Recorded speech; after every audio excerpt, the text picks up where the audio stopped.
Welcome to the TriStar Podcast, where martial arts meets family, faith, and personal growth. Join Professor Brummett and Professor Chris Bean as they share stories from the mat, lessons from life, and tools to help you and your family live like black belts on and off the mat. It's time to train the body, sharpen the mind, and strengthen the spirit right here on the TriStar Podcast. Hey everybody, welcome back. So if you have been listening to us, a couple times ago we talked about habits, right? And so the habits are the practices, the daily kind of things that we want to do to be able to sustain the forward movement that we're on.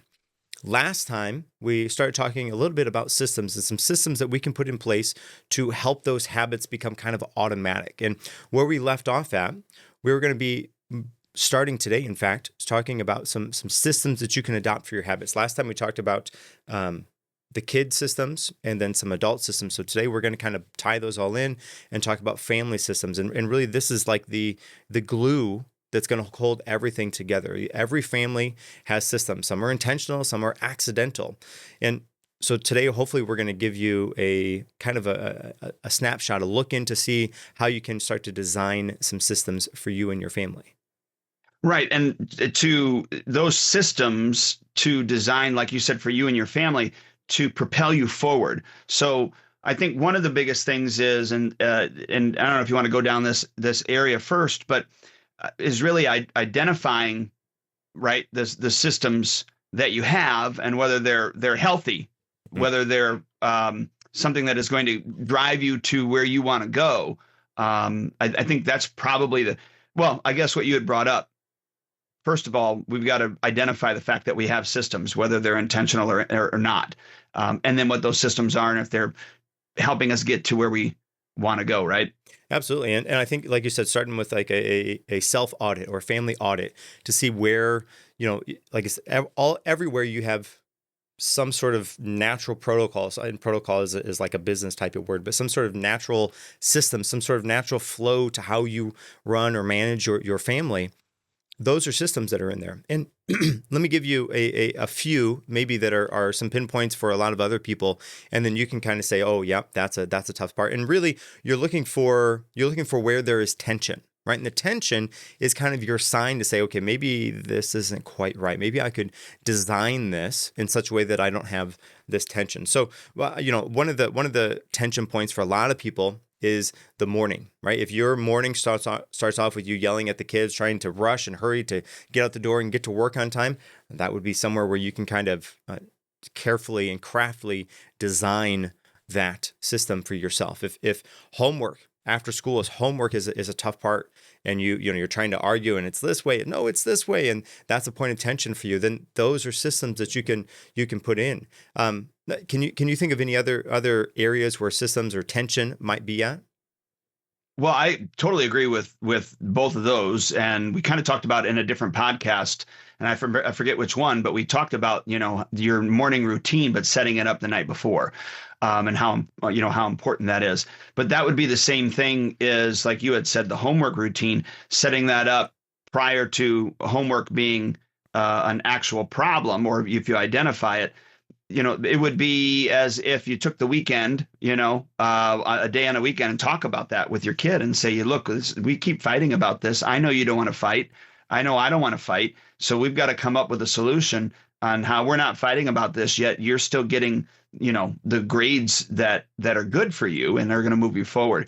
The bedtime routines kind of like, I guess maybe only the other things would be like for us, especially with our parents, they have extracurricular activities. And I think most kids do. Martial arts is an extracurricular activity. So sometimes there's a bottleneck or there's butting heads because things weren't set up in advance to get you there. Because with us, you've got to bring your top, your bottom, your t-shirt that goes underneath. You also need your belt. If you have sparring gear, you need the sparring gear. Or if there's if it's appropriate and it's weapons, then you need weapon, like whatever it is. But those things need to be thought about in advance, so much so that we've had some parents in the past, especially when they come from two different homes, because the parents are divorced, is they will have two uniforms. One parent has one. They can't have two belts. So, but it's just the belt that passes back and forth as opposed to everything going back and forth. Yeah. Okay. So you mentioned this, and I think this is kind of an interesting point. Maybe it would be helpful to talk about this. Having an opportunity, maybe on the weekend, to sit down with your family, kids and everybody, even though whatever their ages are, and talk about this with them. Where are they feeling the tension at? Where is the stress at for them? And maybe the parents kind of get together. They have these few things, and then they kind of bring the kids in with this. But having a family meeting once a week. And what you can do in that meeting is kind of detail, hey, these are the key things that we need to do for this week. We have this on this day and this on this day and so on, and kind of just lay those things out. And then if you can maybe go a step further and put maybe a rough looking schedule, even at first, just a few notes or something up on like a central family area. The refrigerator is where often people put this. They put that schedule up there. They talk about it on the weekend. Then they enact the plan during the week, and they have a central place in the home where that schedule lives. And if then there is a question about what am I supposed to be doing, where am I supposed to go, it's not a yelling match between mom or dad or the kids sometimes either, but they can go to that place and say, oh, yep, I need to get ready for this. And of course, I understand that happens for the kids at a certain age, but if you can teach them, if you can help to instruct them to kind of do that on their own early, and then reward their effort, even the approximate effort in those areas, then they will be more apt to continue to do that. And the more they're apt to continue to do that, the better that system, just that family meeting with that follow-up of putting a basic schedule up on the calendar, up on the refrigerator, is wildly helpful, because then everybody knows where they need to be at. And then what you can do is, you do that for 1 week, and you do that as like a test. And then the next week in the family meeting, before you go on to the things that need to happen for the next week, you say, okay, listen, let's kind of recap the last week. Here's where we did awesome as a family. We won these things. Good job. These are some things maybe we can work on trying to do something different this week to see if we can, and then you try something different. You put it up on, and you run the test again, and you come back to another week and say, hey, listen, these are things that worked really good. These things were, maybe we need to try to improve these. Let's look and, let's ask so-and-so, how are they doing this with this family or that? And then what you can do is you have lots of little tests, little experiments that you kind of run with your family, all with the hope and the benefit of building a system that is working for your family. And that's all about, if you're listening to this, very likely you're going to the school, you're doing the karate classes. You have 2 of those classes a week. Okay, so what days are those on? Do I need to do homework before or after class? Do we need to have dinner before or after class? What is all of those kind of small things actually grow to be kind of large as it encompasses what your actual week looks like. Well, and once you kind of get that down and you do the testing, and you're always testing anyways. Mm-hmm. And I would say involve, and I know you meant this anyways, because you already said it in the beginning, make sure you involve the kids in that discussion. What worked, what didn't work, and allow them to give you some ideas, obviously depending on their age, but really, even if they were 6 years old and they say, no, I think we should try it this way. As long as it's not dramatically horrible, why not try it that week that way, or at least for a couple of days? And if it shows it's, that it's not a good thing, then you could have a, impromptu midweek meeting and just say, hey, look, do we think this is, really working for us? And then you could probably then step in and give your suggestion of, and you knew in advance that it wasn't going to work. But having the patience and allowing your kid to, or kids to see that they have a say, and that, yeah, okay, it didn't work, but now we can come up with, I think that's important. But the other thing I was going to bring up alongside of that is, once you kind of have that nailed, you're some people have chore charts. I would say, I would encourage it to be called something different, because nobody generally likes chores. So a creative term might be the responsibility chart. But everybody's responsibilities are on there, not just the kids, so that the kids get to see what the parents' responsibilities are as well. And of course, you're not going to put everything on there that you have to do, but you need to put enough on there so your kids see that you're actively taking care of your responsibilities as well, and they're not the only ones that are doing that. Well, and that's excellent because I was going to go there next anyways. I think that having that weekly meeting and then getting the key things that need to get done in that week. Where do I need to go?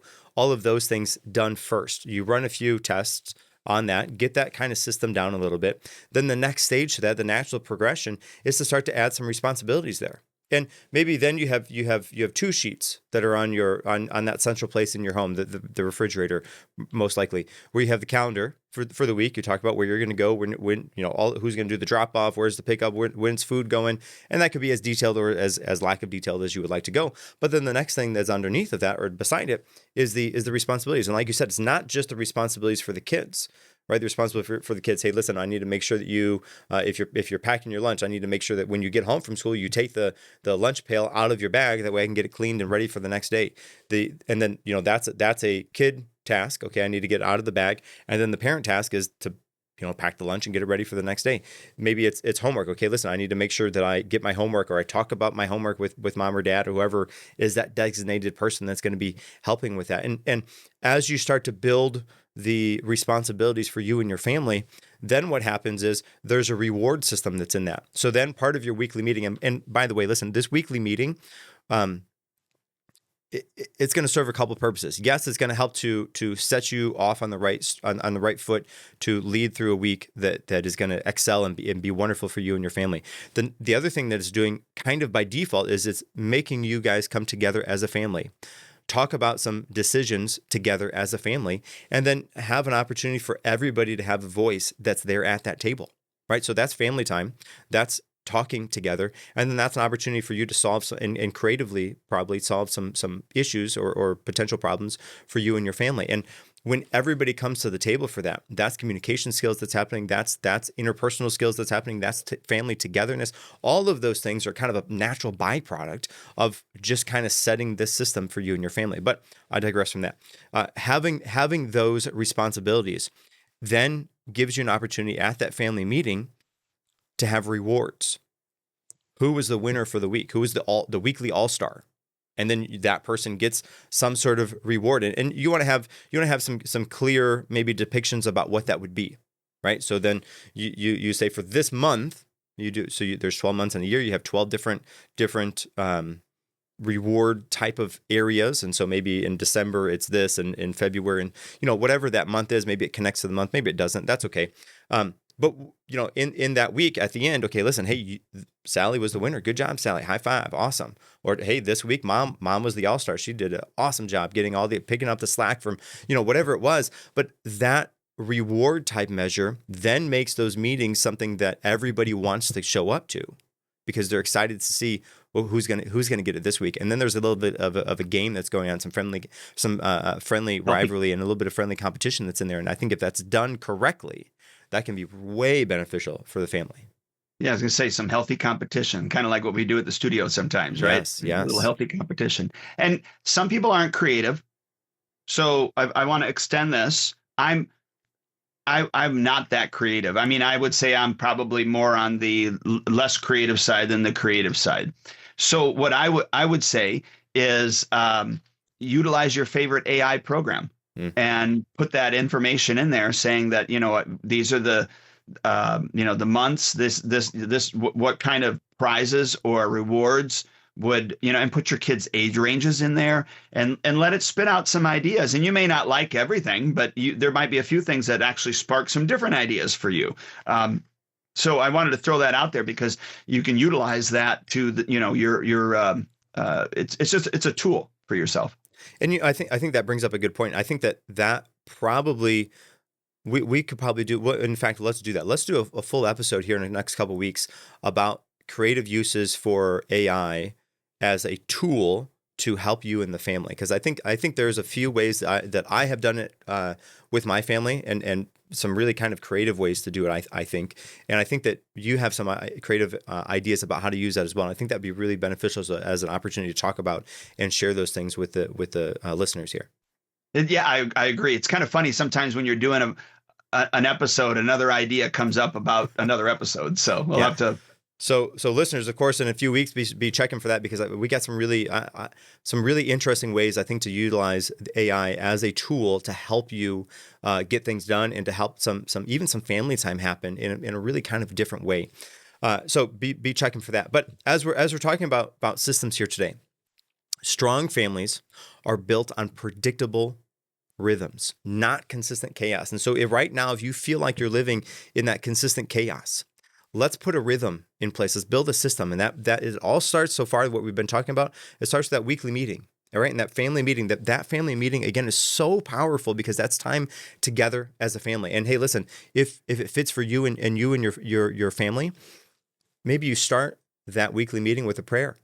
You pray for you and your family. Then you go into the different paths that everybody needs to walk down for the week. And then you go through the responsibilities for the week. I think that is a wonderful way to come together. And again, another way to build you and your family as such a close, tight-knit community that a family really needs to be to survive. And not only are you creating a household that is going to run better for everyone in there, but you're also creating this legacy for your kids to then, when they move out and have their own family, know how to conduct those type of meetings. They're going to do it their way, but they're going to have a framework that you're going to have helped developed, for that. And then they can introduce that to their spouse, and you go from there. So there's a legacy that you're also creating by, not, I know you said a rhythm, but even unfortunately, chaos can be a rhythm.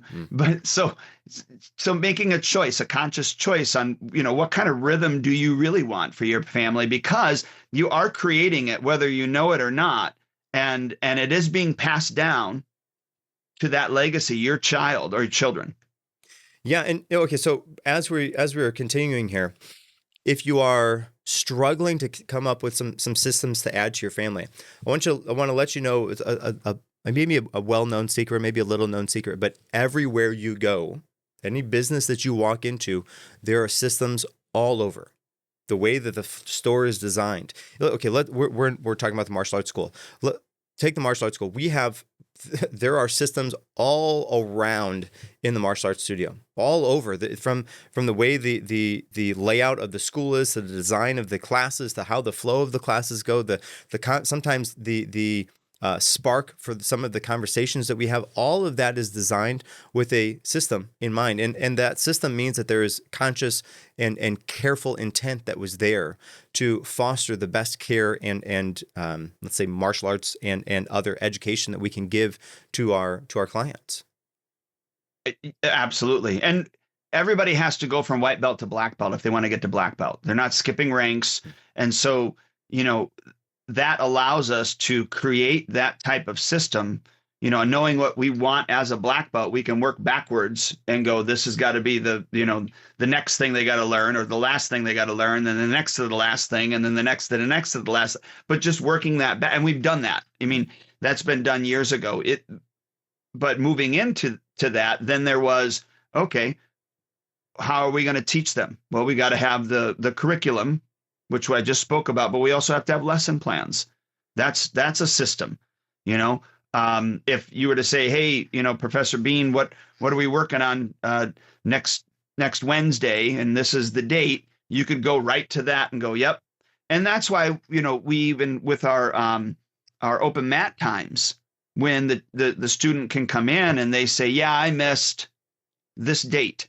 I wasn't there on Monday. And so they're here on Friday. We can go, oh, I know exactly what you need. Even if I was in there, even if I didn't teach that class, usually you already know what was taught because you were teaching it. Most of the instructors on the floor are on the floor every day. But for me to step in and go, yep, I know exactly what you need, just because we have that system. Of course, there's a system on how we bow in, we bow out. Every single thing has a system. Well, and there's a rhythm to that, right? There's a rhythm, yes, right. And I think you touched on this already, but starting with the end in mind. So we're talking about building these systems. If you're struggling to figure out where that system, what does that look like for you? Start with the end in mind, and then you kind of work backwards from there. And then you think, okay, what do I want X to look like? Okay, well, I want X to look like this, and then you walk backwards from there to figure out, okay, what is the path that I need to take in order to end at that system, right? You talked about bowing there too. Bowing, right? Bowing is a wonderful way to show other people respect and to teach respect as well. And often is the case that we are bowing to the instructors, we're bowing to the partners in class, and then always that's followed up with a handshake. And as they're doing that, another system's in place. They're bowing, they're showing respect, they're shaking hands, they're doing a correct handshake, they're looking at each other in the eyes, they're saying thank you, sir or ma'am. All of that is about respect. And moreover than that, even lining up in class. Lining up in class and the structure that is in that system teaches order, right? There's an order to things. These people come here, these people come here, and it's all based on the rank, the time that they've spent in there. The warm up in class teaches readiness, to be prepared, to have all of your things for class, and having all your things, making sure that you have all of your uniform or your sparring gear, whatever those extra pieces are. And we dogmatically do that on testing days, and we really hold them accountable on those days. The forms, the patterns that we do teaches the structure and discipline and movement throughout that form. So all of that has a system, and that system has let's say a definitive byproduct, an example or not an example, a desired outcome that we want to achieve by whatever that system is there for. Yeah, and the neat thing is, generally, it's not just one benefit from that. There's generally multiple benefits that are happening. So you had brought up, let's just say, the forms. Yes, you're learning the techniques, and you're learning discipline, you're learning focus. There's just so, and then some people would say you can't learn self-defense from a form, and I know I'm getting a little head knowledge here, like karate stuff, but you can, because those moves do correlate to self-defense. And of course, for us, we, not in the beginning, but as time goes on, we demonstrate and show what those self-defense moves are. But that repetition of them doing that over and over and over again just gives them those skills so that they can do it with their eyes closed. And kind of like, I used to say this, it's not appropriate to say anymore. And it probably wasn't appropriate to say back when I used to say it. But I would say to the kids, look, you got to know it so well that if I, shook you and woke you up at 2:00 in the morning in your bed, you could stand up and you could start doing that form. What in the world I was doing in your bedroom at 2:00 in the morning? It's like, that's where I'm going with that. But I was just trying to make a point. And then of course the kids would laugh, but now I don't say that anymore, but you can kind of see where I'm going with that. Right. And it's not quite paint the fence and wax the car, but there's a beautiful byproduct that happens from doing a form, a technique, some sort of action in a repetitious type of fashion. And maybe moreover repetitious, it is repetitious, but there is also a present focusedness or present mindedness that happens throughout those repetitions. And the more present minded you are, the more you will be able to see at a certain point why it is that you're doing those things. Because sometimes it's pretty obvious, okay, this is a punch. I'm probably punching somebody. On some of them, it's a little bit more mysterious, maybe isn't the right word, but it's a little bit more convoluted to understand what you're doing actually with that sequence of moves as opposed to individual moves. And I think that's the natural step, is that you take the individual move, okay, I'm blocking something, I'm hitting something. Then you extrapolate to the next level, and which is then, okay, now this combination, these sequence of moves do X, and that is the system. So you take it from the base level, movement does this, movement does this. Even when you're learning to read, you sound out each individual letter. Okay, then you can start to look at the word. Then you can start to look at the sentence. Then you can start to look at the paragraph and then the page and so on. And the more time that you have on those things, the better that outcome is going to be, as being able to read or being able to defend yourself in a self-defense situation. Yeah, and then again, you brought this up. It's not just about self-defense, although that's true, but all of these systems that we're running your child through, or if you're in the program yourself, they help to shape your character and give you also life skills to pull from. One of the phrases that we often say is, I can do hard things. And when a child says that and it has nothing to do with a karate move, except for the fact that when they're having a hard time breaking that board, and then you get them to say, look, you can do hard things. And even in our board breaking seminar, right, that we do every single year in December, there are some kids from time to time, they don't break that board. But then what do we say? Hey, take the board home. I kind of jokingly say, put it underneath your pillow, sleep on it, dream about breaking it, and then come on back. And we're going to help you break it, because we want them to follow through and break it. It has nothing to do with the fact that they broke a board. It's the fact that they stuck to it, that yes, they did break the board, but they can actually do hard things. And so there are, within the techniques, and by doing these things and following these systems, there definitely are life character shaping skills that our kids develop through this. Well, and okay, so I think that is such a beautiful statement, and I think another way to think about this, to kind of drill this down even further, is there's going to be challenges that everybody has to face, no matter if you're the owner of the company or you're the person that's working on the floor. So all of these very purposeful, thought out, detailed, and designed obstacles that we're putting in front of the students, right? To do these number of moves, to balance this number of time, to do this number of physical exercises, to be able to do the form in this way to make your stripe test, and then to pass your belt test. All of those obstacles are there to teach them that they can overcome and do those hard things. That then they can look back at whatever level they are. They can see the back catalog of all the hard work, all the challenges that they face, because it doesn't matter where you end up in life. Always a constant in life is to have those challenges that are there. And when you face those challenges with purpose, with intent, you stand and face those on purpose, then you get to treat yourself and to see yourself as somebody who does challenges, who does hard things on purpose. You are somebody that can do those things. You are not somebody that runs and hides when the challenges are there. You stand and face those challenges, and you're ready to take whatever responsibility it is for the actions or lack thereof after the fact. And I think that holding them accountable in those areas and allowing them to reach for that standard, and it is a reach, it has to be a stretch. And the beautiful thing about the way that we have designed the program is we get to challenge everybody individually, but also globally. So everybody individually has a challenge, but also there's a global challenge. Everybody has a global standard everybody has to reach in order to make it to the next level. So by doing that in the way that I think that we have designed and allowed this to happen, it brings up that opportunity to stand in front of that challenge and face it head on. You might be scared, you might be nervous, but you're going to do it anyways, because that is the type of the person that you are. Right. And that translates like perfectly what we've been talking about with regards to, the calendar, the responsibility charts, those systems, because you're going to create what it is.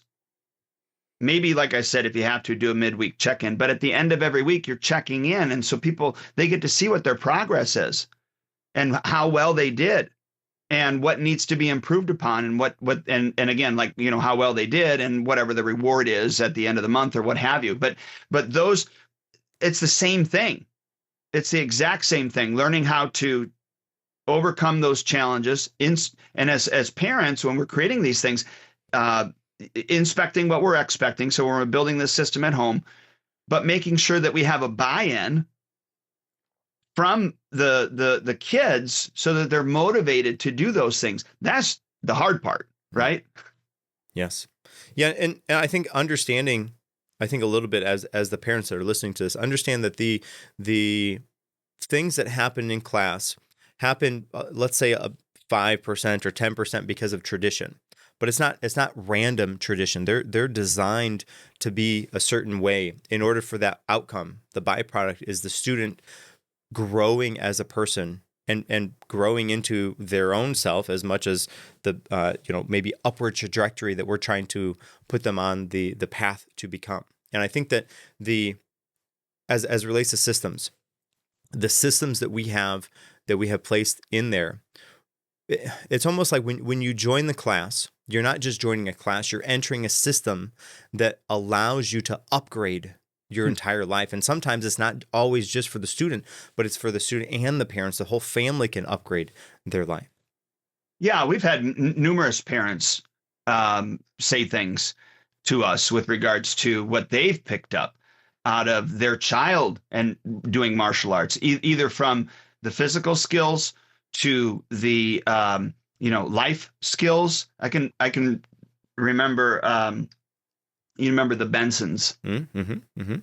And I can remember Mr. Benson coming up to me one time saying, some of this stuff I didn't learn until I was an adult.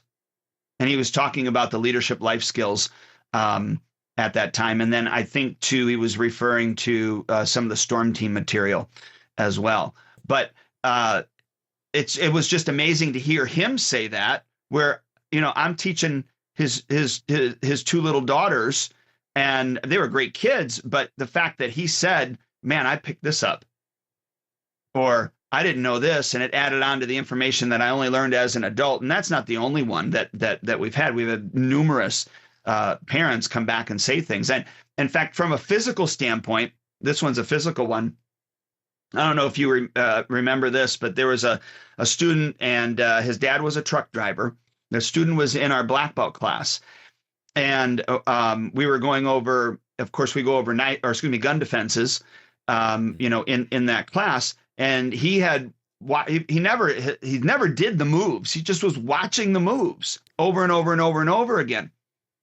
Well, he goes to a rest stop, goes to the bathroom, comes out of the rest stop, goes back to his truck, and a guy puts a gun on him, just like we do in class, except this one was a real gun. He did the exact same thing, took the gun away.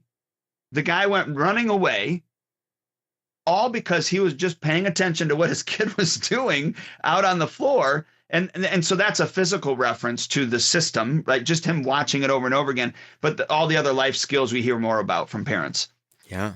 And okay, so let's bring this home. Let's bring this home. We have this wonderful opportunity to share some opportunities for you to build let's say, practical blueprint for you to design a system for you and your family. In fact, I'm going to give you 3 steps that's going to help to start building that system. And step number 1, we touched on this already a little bit, but step number 1 is to identify a habit that you want to build. So we talked about mornings being chaotic, right? So you want your morning to be focused, less stressful, and more consistent, because I think the consistency, especially as it relates to a morning routine, is very helpful, because the chaos often happens from things being different or people not knowing what's going on. So have a focused, less stressful, consistent morning routine. So number 1 is to identify whatever that habit is. And then step number 2 on this path is you want to identify the friction points.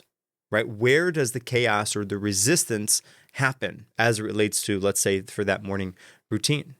And don't just say it's my 3-year-old. You got to figure out why it's your 3-year-old, because it's not just your 3-year-old. So don't just blame them.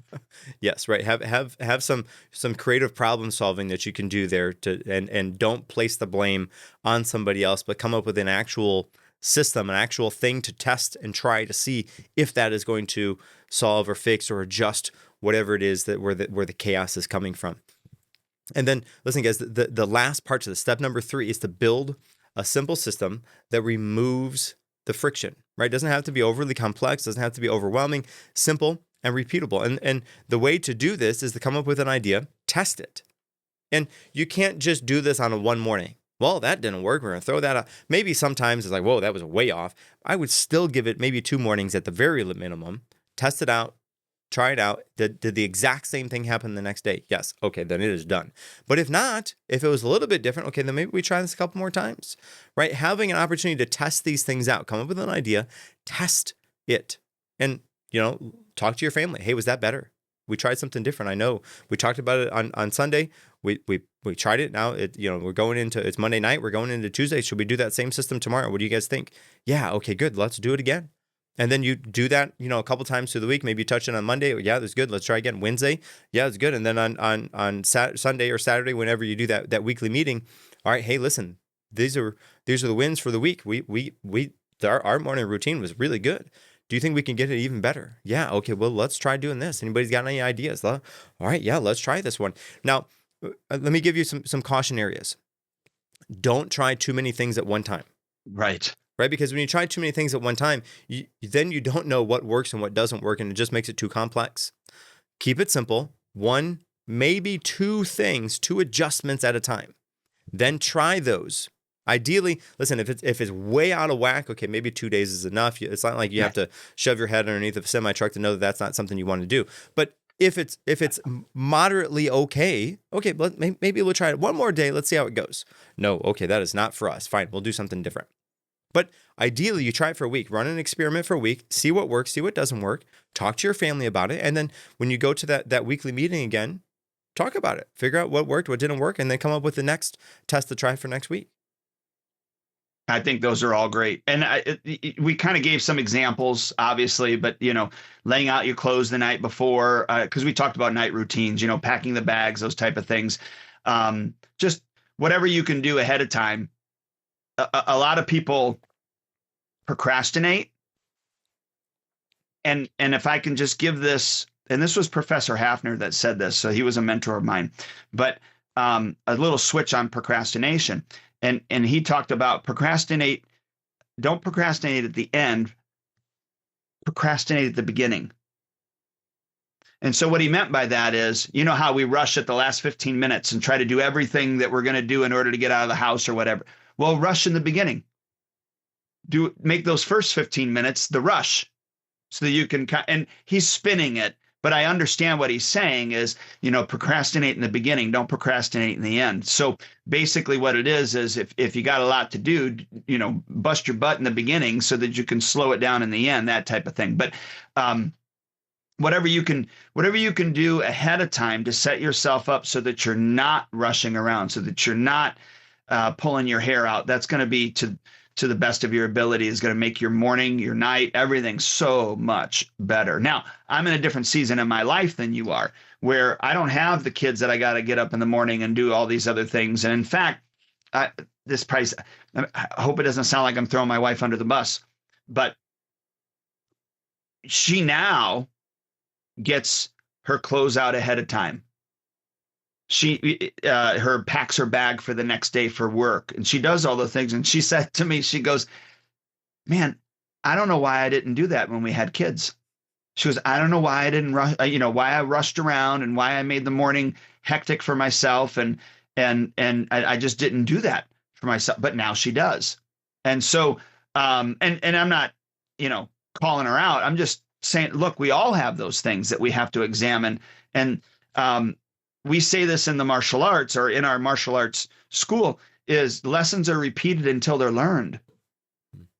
And believe me, there are lessons that have been repeated over and over again for myself until I've learned them. And I know there's still ones that are going on that I haven't learned yet. So I'm not saying that to throw my wife under the bus, but it's a pointed thing. She's like, "Man, I wish I would have done that now." And she goes, "Then I could have sat down with you guys and had breakfast." Now, that was my morning time with the kids. I sat down, I made them breakfast, I ate with them. That was my time. And then I was at the studio at night. So she had that time. I had my morning, she had her night. So it was split, but she now wishes that she didn't have to rush around. Well, I think you're setting these things up at nighttime is a way to offload the morning a little bit, right? If the morning is the stressful time, think about how much of it can you do at nighttime, right? If finding the backpacks are the trouble, listen, at night, you put the backpacks right here by the door. Then as you walk out the door, you grab a backpack, great, you're good to go, right? And where are some other things that you can kind of offload from the morning time to the evening time, right? Is it making sure everybody goes to bed on time, right? That's a big one. And I think that is probably one of the single best things that you can do for you and your family is to set a specific time that you go to bed every single night, not just on school nights, but on all the way through the night. Have a consistent schedule for that. And if the nighttime is consistent, the one else that has to be consistent is the morning time. So you're setting your sleep routine. At nighttime, you go to bed at X. Morning time, you go to bed at X. X is different for everybody, and X is different for kids than it is for adults. I understand. But I think that you need to have a time to wind down, and then you go to bed, and then you have another time that you wake up, and those times stay consistent throughout your week. That will be huge.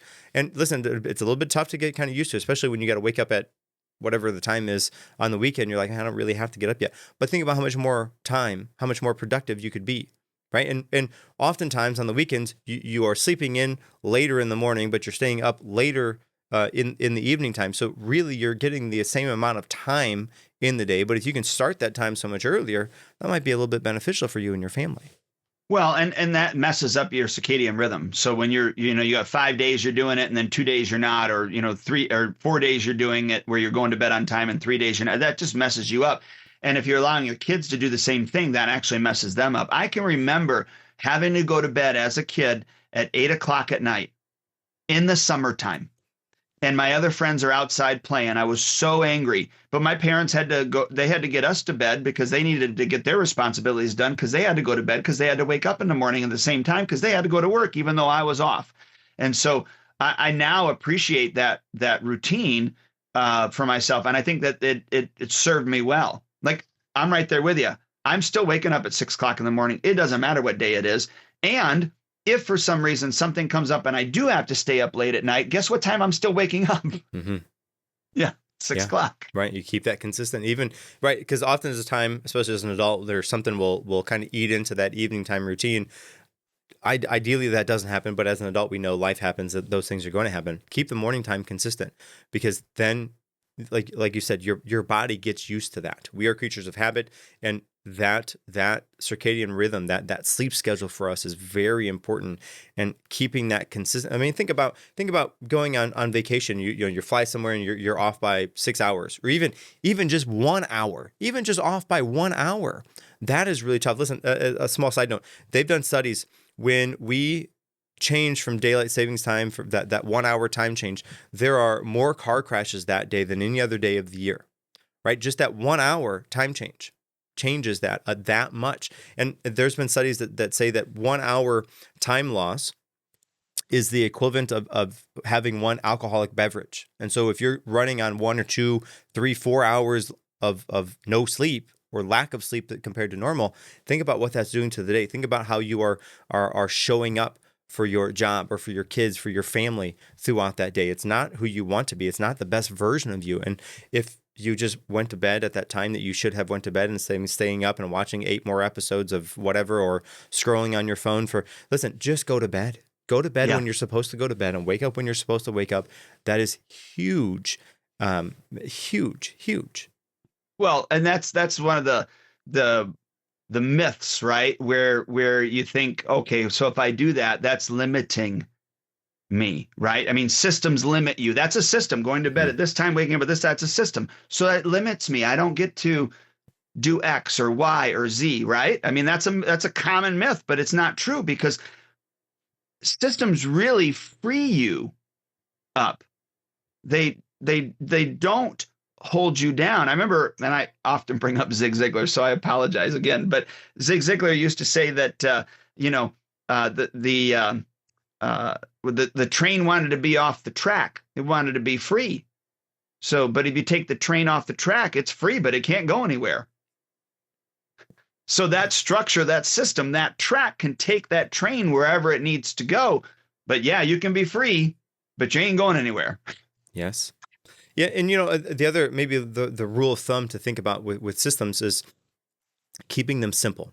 Simplicity wins. If a system is too overcomplicated, then it's not a system, it's a burden. And so I think that probably is where some of that kind of myth comes from, right? The system seems like it's too restricting. Well, maybe it's too much, right? So keep that system simple for yourself. And as you are growing that system and allowing yourself to grow within that system, you need to do it slowly and carefully. Again, one test at a time, not 7 or 8 or whatever. Pick one thing, test it out, see if it works, great, and then move on from there. Always test and check in with yourself and with your family. And to your point, systems actually do create the space for creativity, because you have a structure to be able to do it. It's not a free for all. It's your mind can actually be creative. And I think when you find those systems that work for you, there's a confidence that comes along with that. There's a calmness that comes along with that. And so then therefore the right system there's, it's not a burden, like you said. Right. And okay, let's keep our kids as the focus here, right? We want our kids to thrive. And at home, if we can create an environment where the chaos is not around, where there's a little bit of structure, there's some thoughtful consideration to why and how we're doing things, that is an environment where kids are going to thrive. And if we want to keep our kids in that type of environment, then us as the adults, we have to help to control to a certain regard what systems we're putting in. And if we can do that together as a family, all the much better. Oh, most definitely. I could, I know we got to end here real quick, but I can remember there, like back in the day, I know everybody says this, but for us, it's back in the day in the martial arts school, when we started doing different weapons and those type of things. And, I introduced like the sword, and you really drew towards the sword. So I was like, all right, you're in charge of the sword. And, Case, he did commas. So like, you're in charge of the commas. And Cook, Mr. Cook, you really love the bow staff. So I'm going to have you do the bow staff. But the reason I bring that up is because at that time, you guys were my martial arts children. And I was getting you involved into the next system that we were going to do. And by doing that, there was a buy-in, of course, but you felt, and it wasn't a fake feeling, you felt like, man, my opinion matters. What I'm doing matters because this is mine. I came up with this, or you know where I'm going with that, right? Mm-hmm. Yeah, it's ownership. Once you have ownership over that, then that changes everything. And if you can bring your kids into that family meeting and give them the opportunity to have ownership over those things, that is amazing. And the other thing that does, and that you did with us way back then, is you allowed us to step into the role that was best suited for us. And sometimes there's some trial and error that goes along with that. But I think if you look at any well-oiled machine, any well-operating work system, so like wherever you go to work at, if it is working really well, it's because everybody is in the roles that is best suited for them. But if you were to take those people and change out the roles, it would be chaotic. Nobody would know what to do. I'm not a sports fan, so I'm probably gonna butcher this a little bit. But let's say you take the basketball team, and are there specific roles for the people in basketball? Okay, good. Yeah. I asked that truly. Point guard, you have forward, you have center. Yeah. So if you take those people, and they're probably able to okay-ish fill in the gaps for what the other team members are doing. But if you put the people in different jobs, the team is not going to be where it's going to thrive at. But it's once everybody has their own passion to do that thing that's best suited for them, that's where the success is going to be. And okay, let's go through this sports analogy again. How many times have you seen a player on one team not do so well, gets transferred to another team into another position, and then starts to excel? Has that happened before? Oh gosh, yeah. Yeah. So that is the exact thing that we're talking about here. Each and every one of the people that are in your family are going to be helpful or are going to excel at certain things. So if you find that niche for them, the kids are excellent at this. Wow, I didn't even know she was so creative coming up with those, like that type of stuff. But if you don't give them the environment to foster those things, then you're not going to know that they exist. So if you can come to that family meeting with everybody's voice has an opinion, and you allow those voices to be heard, then you can allow those people to step into that role that's best suited for them. That's where the excellence is going to happen, just as a natural byproduct of life. Yeah, Dan Sullivan calls that your unique ability. Everybody has their own unique ability, and we need to, like you said, to your point, we need to help that person find what their unique ability is, and then let them step into that.